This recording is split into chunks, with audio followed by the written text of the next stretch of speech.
Trump was patient for a long time, but Putin misunderstood him.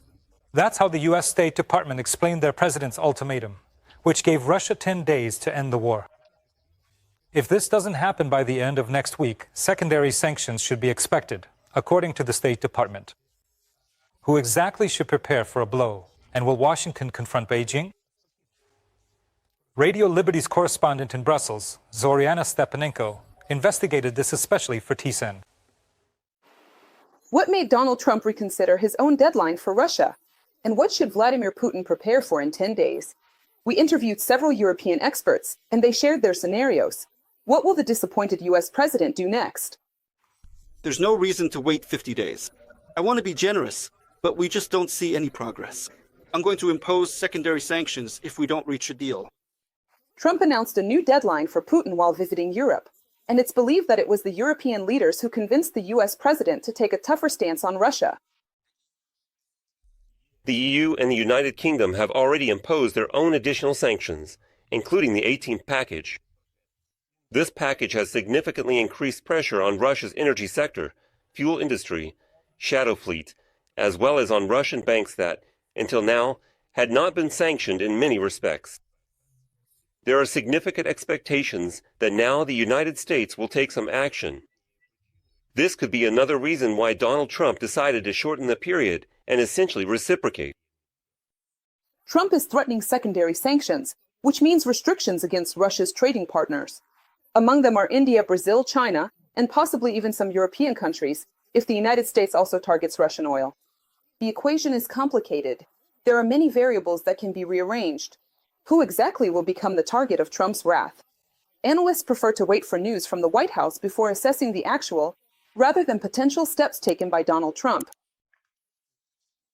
Potentially, they could be very far-reaching, but it's also possible that they will be much more limited. What's extremely important is that the president seems to have run out of patience with Vladimir Putin and is ready to take decisive action. I think this process of changing views has already been underway to some extent, but it seems to be accelerating.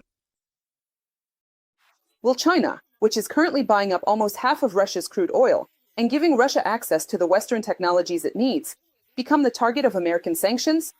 Experts are doubtful, at least at this stage.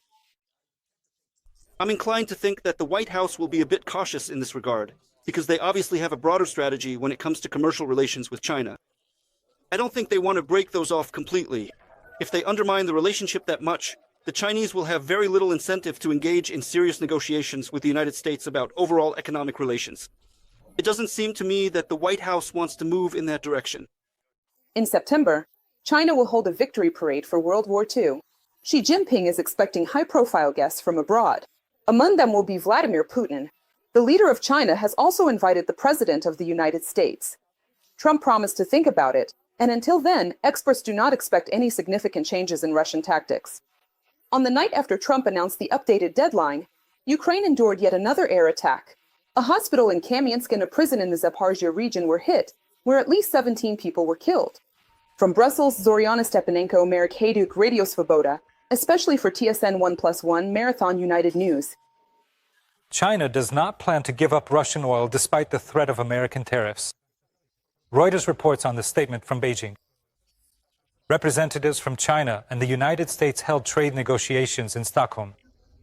At the moment, they have agreed to extend the pause in the trade war and to suspend the introduction of new tariffs for another 3 months. Beijing also responded to the American plans to impose tariffs against countries that purchase Russian oil.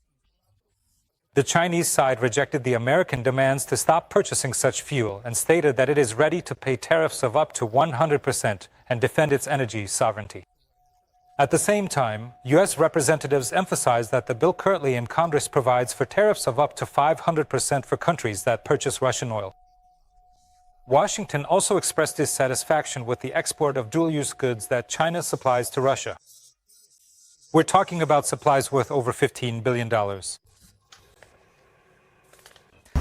Donald Trump is changing his stance on Ukrainian refugees. When asked by journalists whether they would remain in the United States until the end of the war, he replied, and I quote, "We will allow it. We have many people who have come from Ukraine, and we are working with them." The previous rhetoric of the American president regarding refugees was quite harsh. Earlier, even while on his plane, Trump set a new deadline for Putin. The President of the United States stated, "The Russian leader has 10 days to cease fire, after which the U.S. will impose tariffs against those who trade with Russia." If we take Tuesday, when this statement was made, as the starting point, D-Day for Putin should come on August 8. TSN correspondent Olha Koshelenko from Washington reports on the latest statements by Donald Trump and how they were received in Kyiv and Moscow. On his way home from the United Kingdom, U.S. President Donald Trump spoke with journalists aboard Air Force One. Just the day before, he announced that he was shortening the deadline he had given Russia to cease fire from 50 to 10 or 12 days. We present President Trump's conversation with the reporter in full. Mr. President, yesterday you mentioned that you changed the deadline for Russia to 10 or 12 days. Has it already started, or when can we expect an official announcement? You know what? I'll tell you right now. Do you want a big exclusive? Everyone else cover your ears. All right, are you ready? I'm ready. 10 days, starting from today. You've got the exclusive, and then we'll introduce tariffs and other measures. I don't know if this will affect Russia, because obviously he probably wants the war to go on. But we are going to impose tariffs and other measures. This could affect them. Maybe not, or maybe it will.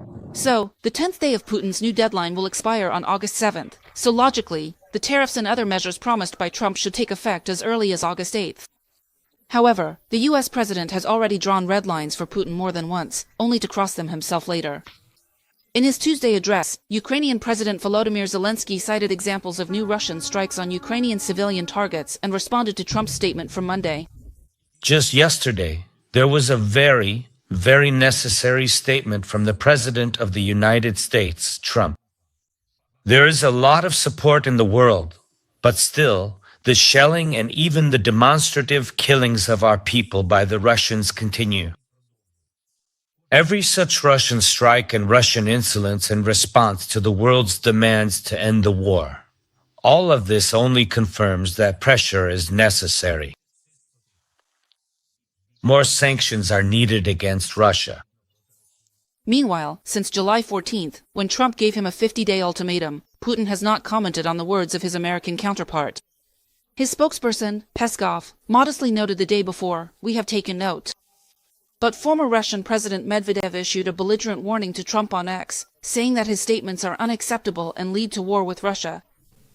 If President Trump really dares to impose tariffs against Russia's trading partners, it will primarily affect China, India, and Brazil. A corresponding bill has been registered in the Senate. However, the President of the United States is able to impose any sanctions on the Russian economy independently, without the support of Congress.